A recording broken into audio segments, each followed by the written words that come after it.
स्वतः विजय वडेट्टीवार यांचे माणसं त्या ठिकाणी होते. गाड्या घेऊन ते सगळ्या नगरसेवकाच्या रॅलीमध्ये उपस्थित होते आणि काही लोकांना अक्षरशः रॅलीमधून त्यांनी उचलून नेले. कोण कोणाला घेऊन गेले? शेवट नेतृत्व खासदार झाले म्हणजे काही जिल्ह्याचे किंवा लोकसभेचे मालक ठरत नाहीत, हेही त्या लोकांना माहीत आहे. त्यातील अनेकांनी मला फोन करून सांगितलं. स्वतः विजय वडेट्टीवार यांचे माणसं त्या ठिकाणी होते. गाड्या घेऊन ते सगळ्या नगरसेवकाच्या रॅलीमध्ये उपस्थित होते आणि काही लोकांना अक्षरशः रॅलीमधून त्यांनी उचलून नेले. त्या नगरसेवकाशी तुमचा काही संपर्क झालेला आहे का? ते स्वतः गेले? ते गेल्यानंतर कदाचित संपर्क झाला असता तर पक्ष म्हणून ते सोबतही आले असते, पण गेल्यानंतर त्यांचे फोन स्विच ऑफ करून टाकले. एका ठिकाणी त्यांना बंद कमऱ्यात ठेवण्यात आले. त्याच्यामुळे ते कोणाशी बोलू शकत नाही, कोणाशी संपर्क करू शकत नाही. कदाचित त्यांना निघू दिलं असतं तर ते परत देखील आले असते, पण कुठेही त्यांना निघण्याची मुभा नाही किंवा कोणाशी बोलण्याची मुभा नाही. खरं तर ते विधिमंडळाचे गटनेते आहे, महाराष्ट्राचे नेते आहे. माझी स्पष्ट भूमिका आहे, त्यांनी अख्ख्या महाराष्ट्रात लक्ष द्यावं. पण ते महाराष्ट्र सोडून फक्त चंद्रपुरात आणि माझ्याच मतदारसंघात का ढवळाढवळ करते, का हस्तक्षेप करते, हे मला अजूनही समजलं नाही.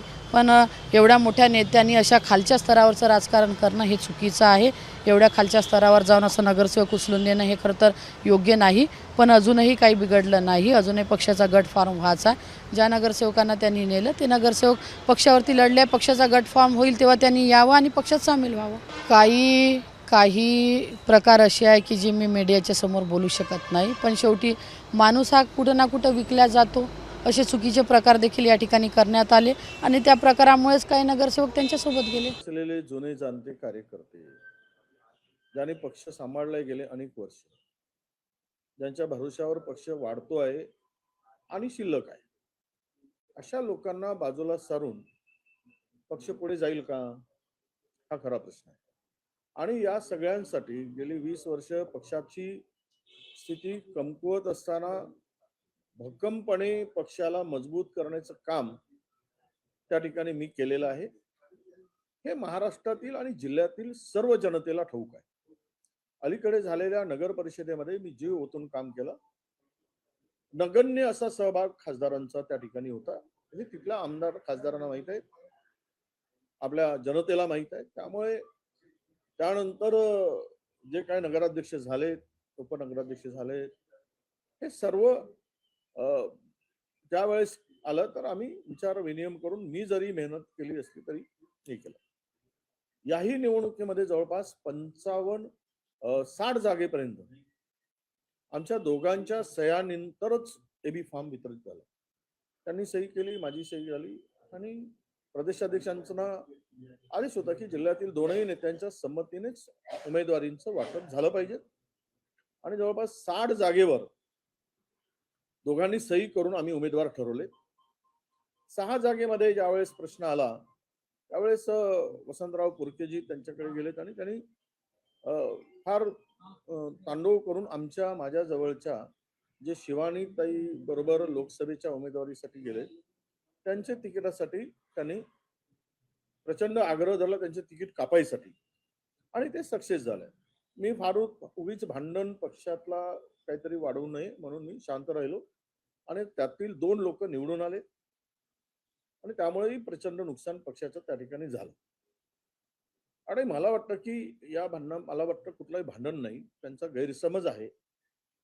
मी काय मेहनत घेतली आणि मी कुणाच्याही दरवाजात कुठल्याही नगरसेवकाला बोलवलं नाही, म्हणजे गेलो नाही. स्वतःहून ते नगरसेवक तिथे आले. आता हायकमांड येईल, त्या नगरसेवकांना प्रत्यक्ष विचारेल की कोण कोणाला घेऊन गेले. शेवट नेतृत्व खासदार झाले म्हणजे काही जिल्ह्याचे किंवा लोकसभेचे मालक ठरत नाहीत. तेथील कार्यकर्त्यांना सांभाळणं हे नेत्यांचंही काम आहे आणि खासदारांचंही काम आहे. आम्ही गेली 25 वर्ष जिल्हा सांभाळतो आणि अशा वेळेस थोडा संयम ठेवून काम करावं लागतं. प्रत्येक कार्यकर्त्याला पटत नसेल तरी तो माझा विरोध केला उमेदवारीला म्हणून त्याचं तिकीट कापणं आणि त्याला बाजूला सारणं, हे सुद्धा जुन्या कार्यकर्त्यावर वैचारिक मतभेद असू शकतात. पक्षाच्या दृष्टीनं विचार करणं अत्यंत महत्वाचं असतं, परंतु तो विचार मला दिसत नाही.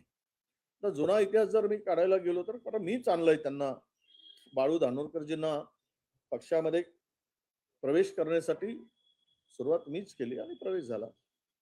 आता प्रतिभांना येऊन सुद्धा 6 वर्षच झालेत, पण अख्खा जिल्हाच माझा आहे आणि मी म्हणेल तसं होईल असं होणं शक्य नाही. कोणी ते कुठल्याही पक्षाचं नेतृत्व ते मान्य करणार नाही. सगळ्यांना मिळून मिसळून काम करावं लागतं, तेव्हाच रिझल्ट येतो. 2 शब्द बाजूला आपण तिखट बोलण्यापेक्षा संयमाने बोलणं हे अत्यंत आवश्यक असतं असं मला वाटतं. काल ज्यांनी जे काही स्टेटमेंट केलं असेल त्यामध्ये त्यांच्या गैरसमजातून झालेलं ते स्टेटमेंट असावं. त्यांचा काहीतरी गैरसमज झाला आहे खासदारांचा आणि भविष्य खूप मोठं आहे त्यांच्याकडे त्यांच्या वयानुसार राजकीय. संयम ठेवून बोलावं. उलट मी जर असं म्हटलं की जे नगरसेवक आहेत त्यांना जर सोडलं तर सर्वच नगरसेवक माझ्याकडे येतील. एक 2-4 सोडलेत. पण आपल्याला तसं करायचं नाही. कोणाला स्वतः खासदार जाऊन त्यांना जबरदस्तीनं गाडीत बसवून आपल्या घरी घेऊन गेलेत. हेही त्या लोकांना माहित आहे. त्यातील अनेकांनी मला फोन करून सांगितलं. मी म्हटलं की तिथे ते नेले तरी ते खासदार आहेत पक्षाचे. तुम्ही ते जबरदस्ती नेऊ की तुम्ही कशाने नेऊ पण ते जाऊ देत. कारण शेवट आपल्याला एकत्र यायचं आहे आणि एकत्र येऊनच तो चंद्रपूरचा मेयर आपल्याला करायचा आहे. ही त्यामागची आमची भूमिका होती.